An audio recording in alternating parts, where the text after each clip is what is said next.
출애굽기 33장 18절에서 23절 말씀을 근거로 하나님의 임재를 간구하라라는 제목으로 하나님 말씀 증거하도록 하겠습니다. 하나님 나라에 향하여 출애굽기 강의 148번째 시간입니다. 오늘 본문 말씀은 어제 말씀드렸던 이 모세의 죄사함의 간구의 말씀의 그 다음의 말씀입니다. 모세는 이스라엘 백성들의 죄를 중보하면서 하나님께서 앞으로도 계속 동행해 주실 것을 간구했습니다. 이렇게 하나님과 함께하기 원하는 그 모세의 그 간구는 왜 그렇게 집착하는 간구가 되었을까요? 사실 모세에게 하나님은 다른 약속보다 가장 중요한 약속, 내가 너와 함께하겠다라는 그 약속을 모세에게는 지키리라 말씀하셨습니다. 그런데 이스라엘 백성들이 죄를 저지름으로 해서 이스라엘 백성들에게는 진노가 임할 것이고 하지만 너에게는 그것이 임하지 않을 것이다라고 말씀하셨습니다. 그렇다면 그렇게까지 집착하지 않아도 되는 그 문제 때문에 모세는 왜 이렇게 하나님께 하나님이 정말 이것을 들어주실 것인지 아닐 것인지에 대한 증거를 보여주십시오라고 하는 그런 어쩌면 무리수 같은 그런 기도를 했을까요? 그것은 모세가 한 가지 분명한 사실을 알았기 때문입니다. 그것이 무엇일까요? 그것은 하나님이 함께하지 않는 백성은 있을 수가 없기 때문입니다.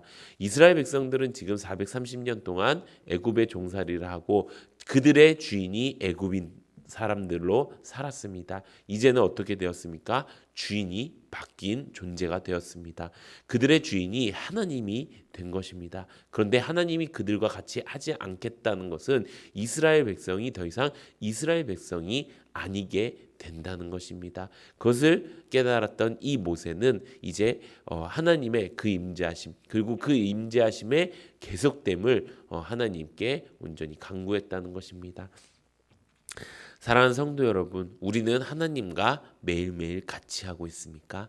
우리는 하나님의 임재를 매일매일 간구하고 있습니까? 우리가 하나님 앞에 기도하고 간구하고 중보한다는 것은 그저 나의 죄를 용서받고 그저 오늘 하루 그냥 잘 살아가기 위함이 아니라는 것입니다.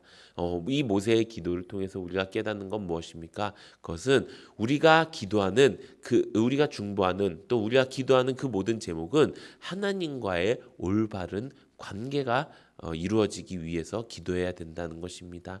우리가 기도할 때 여러 가지 기도를 합니다. 누구 지켜주시고 우리 가족 지켜주시고 또 뭐 누구 믿게 해주시고 또 나의 죄를 용서해 주시고 우리 뭐 잘 살게 해주시고 여러 가지 기도 제목이 있습니다.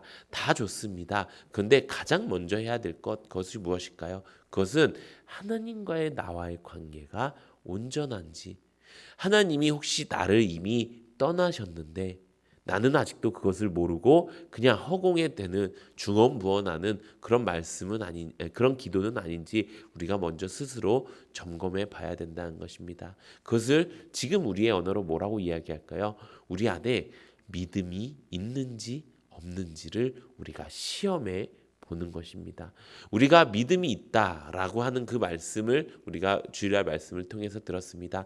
믿음이 있다라는 것은 무엇이라고요? 내 안에 예수 그리스도가 살아계신지 내 안에 예수 그리스도가 계셔서 그 예수 그리스도로 말미암아 내가 작동하는지를 아는 것입니다. 그렇다면 그것을 우리가 어떻게 알 수 있을까요? 우리가 그때 9가지로 이야기 드렸죠. 간단하게 말씀드리면 첫 번째는 예수님이 나의 주인 되심이 믿어지는 사람입니다.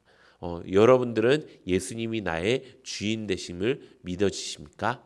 그렇다면 예수님이 그 안에 계신 사람이라는 것입니다. 두 번째는 하나님이 나의 아버지라 믿어지는 사람입니까? 내가 그냥 기도할 때 그냥 하나님 아버지라고 하는 그 아버지가 그냥 무슨 관용어구처럼 그냥 꾸며주는 말처럼 있는 것이 아니라 정말 이 땅을 창조하신 하나님이 나의 아버지가 되어 주시는지. 나의 육신의 아버지는 돌아가실 수 있습니다. 나의 육신의 아버지는 나와 사이가 멀어질 수 있습니다. 하지만 나의 영의 아버지, 나를 영으로 살려주신 그 하나님 아버지가 정말 나의 아버지인지 우리가 알아야 된다는 것입니다. 또 하나님의 말씀을 들을 때 내가 깨달아지는 사람이 바로 예수님이 그 안에 있는 사람입니다. 하나님의 말씀을 듣고 내가 정말 그렇게 살아야지. 정말 하나님이 오늘 나에게 이런 말씀을 하셨구나. 내가 이 말씀 붙들고 살아야지라고 결단이 되는 그 마음이 있다면 그것은 예수님이 그 안에 계신다는 것입니다. 또 예수님의 책망이 때때로 느껴지는 사람들이 있습니다. 너 그렇게 살면 안 돼. 너 이렇게 살아야 돼. 너 거기서 돌아와서 너 이렇게 해야 돼. 라는 그 책망이 들리는 사람, 느껴지는 사람, 그리고 그 책망에 내가 발전하는 사람. 다섯 번째는 하나님의 일에 가치를 느끼는 사람입니다. 내가 하나님의 사역을 할 때 나에게 주신 어저께 말한 그 직무, 또 직분 이런 것들을 내가 수행해낼 때 내가 이게 세상에서 제일 가치 있는 일이야. 내가 예배 드리는 것이 제일 가치 있는 것이고 내가 헌금을 내는 것이 내가 여러 가지 교회 활동을 하는 것이 내가 제일 가치 있는 일이야 라고 생각하는 그것이 예수님이 내 안에 있다는 것입니다. 여섯 번째는 하나님께서 우리에게 명령하신 그 전도하는 일이 기쁘고 감사가 넘치는 사람입니다. 전도라는 것은 굉장히 불편하고 부담스러운 일입니다. 하지만 그것을 해야지 라고 생각하는 그 마음을 가지고 그것을 기쁨과 감사로 한다는 것, 그것은 예수님이 내 안에 있다는 말씀입니다. 일곱 번째로는 영원한 천국이 기대되고 그 천국이 마음에 있는 사람입니다. 이 땅을 위해서 사는 사람이 아니고요, 천국을 위해서 사는 사람이 되는 것입니다. 여덟 번째는 삶의 수많은 어려움들이 있습니다. 우리 인생 가운데 문제가 사라지는 것이 아니고요, 더 큰 문제가 있습니다. 그리스도의 남은 고난을 내 육체에 채워야 되는 그 수많은 고난들 가운데서 그 고난 때문에, 그 문제 때문에 더 이상 고민하지 않는 사람, 이 사람이 예수님이 안에 있는 사람입니다. 잠깐의 혼란은 있을 수 있어요. 잠깐 넘어질 수는 있어요. 그래서 내가 잠깐 하나님을 멀리할 수도 있어요. 뒤돌아볼 수도 있어요. 그런데 그것이 길지 않고 그것을 다 털어버리고 결국에는 하나님께로 돌아오는 사람, 이 사람이 예수 믿는 사람이라는 것입니다. 마지막 아홉 번째, 나에게 죄가 있을 때 내가 딴 걸 두려워하는 것이 아니라 내 하나님을 두려워할 수 있는 사람, 그것이 우리가 예수님이 내 안에 있다는 그 사실을 증명할 수 있는 그 믿음의 체크리스트라는 것입니다. 만약에 몇 가지는 있고 또 몇 가지는 없는 것 같아요 라고 하시는 분들이 계신다면은 이 믿음의 그 체크리스트를 통해서 우리가 내가 이것이 부족한 사람이었구나, 내가 하나님 아버지라고 부르는 것이 부족한 사람이었구나, 내가 하나님의 책망을 듣지 않기 위해서 도망치던 사람이었구나, 내가 세상의 어려움 때문에 하나님을 잃어버리고 있던 사람이었구나, 내가 이제는 그러지 말아야지 라고 해서 하나님과의 올바른 관계를 맺는 우리 모든 성도님들 되시기를 예수님의 이름으로 축원합니다. 오늘 본문 말씀은 이렇게 이 모세가 중보한 이스라엘 백성들을 중보하고 또 하나님께서 그 말씀대로 내가 모세의 그 말대로 약속하겠다라고 했을 때 이 모세가 그렇다면 하나님께서 그 증거를 보여주십시오, 나에게 그 영광을 보여주십시오, 하나님을 만나고 싶습니다 라고 했던 그 장면이 오늘 본문의 말씀의 장면입니다. 오늘 본문 18절에 보면 이렇게 기록되어 있습니다. 모세가 이르되 원하건대 주의 영광을 내게 보이소서. 가끔씩 성경을 보면요, 굉장히 어떻게 보면은 발칙한, 굉장히 아나무인한 모습들을 보는 경우가 있습니다.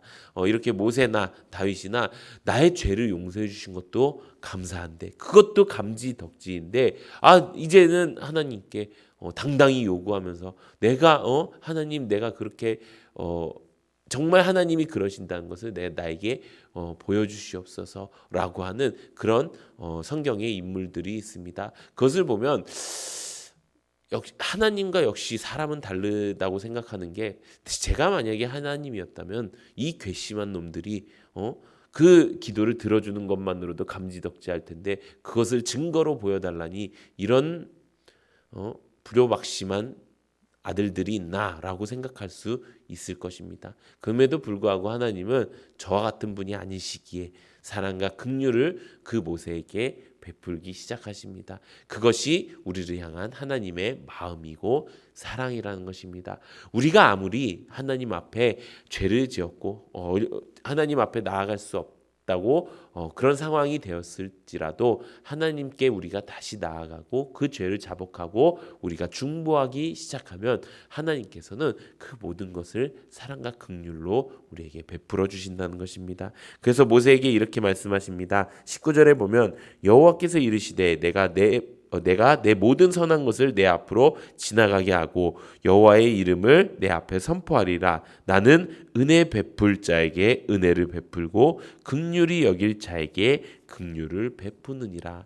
하나님께서 어떤 분인지 가르쳐 주시면서 그래 나는 너희에게 은혜를 베풀고 긍휼을 베풀 것이야 라고 말씀하신 것입니다. 그러면서 세심한 하나님의 사랑을 우리가 느끼게 됩니다. 그 다음 절 20절에서 23절에 보면 또 이르시되 내가 내 얼굴을 보지 못하리니 나를 보고 살 자가 없었음이라 라고 말씀하고 있습니다.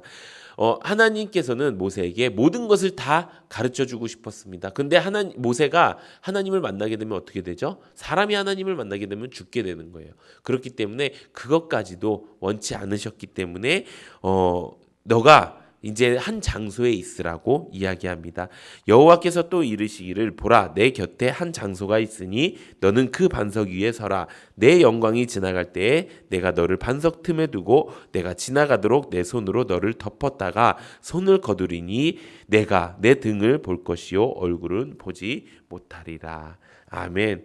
아무리 놀라운 은혜를 입었던 모세라고 할지라도 하나님의 영광을 다 볼 수는 없었습니다. 그렇기 때문에 하나님께서는 그의 손으로 그 모세를 감싸 주셨다는 것입니다. 이것이 하나님의 은혜이고 사랑입니다. 우리가 바른 길로 갈 때, 우리가 하나님의 믿음을 되찾을 때, 우리가 바른 중보자가 되었을 때 하나님께서는요 하나님의 영광 가운데 우리를 두시고요 그 영광 가운데 우리가 하나라도 손상되지 않을 수 있도록 하나라도 아프지 않을 수 있도록 우리를 두 손으로 모아서 감싸 주신다는 것입니다. 지금 우리에게도 그런 은혜가 있습니다. 예수 그리스도께서 우리의 중보자가 되어서 이 모세가 하나님을 만나지 못했지만 모세도 하나님의 영광을 보지 못했지만 이제 우리는 그 예수 그리스도로 말미암아 하나님의 영광을 볼 수 있는 존재가 되었습니다. 그것이 하나님의 가장 큰 은혜이고 그것이 예수님의 가장 큰 사랑이라는 것입니다. 사랑하는 성도 여러분, 지금 우리가 고난 주간을 보내고 있습니다. 이 주간은 그냥 예수님의 고난을 기억하고 또 그 고난에 대해서 내가 동참하고 내가 힘들고 내 삶을 조금 정돈한다라는 정도의 의미가 아닙니다. 하나님 앞에 절대로 나아갈 수 없었던, 절대로 용서받을 수 없었던 그 죄인이었던 내가 하나님 앞에 이제 내가 설 수 있게 되었고 그 하나님의 영광을 내가 맛보게 될 수 있는 그 일을 그 사명을 감당해 주신 그 예수 그리스도의 그 은혜, 나를 살리신 나의 생명의 은인 되신 나의 영생의 은인이 되신 그 예수 그리스도를 우리가 묵상하고 기억해야 된다는 것입니다. 매년 고난주간은 돌아오고 매년 부활절은 돌아옵니다. 그것을 우리가 관념처럼 지키지 않기를 원합니다. 그것이 그냥 우리가 절기 지키듯이 지키는 것이 아니라 정말 내 마음속에 그 예수 그리스도를 회복하고 정말 내 마음속에 그 하나님과의 온전한 관계를 회복해서 언제나 내 삶 가운데 그 하나님의 임재하심을 느끼고 또 임재하심을 간구할 수 있는 우리 모든 성도님들 되시기를 예수님의 이름으로 축원합니다.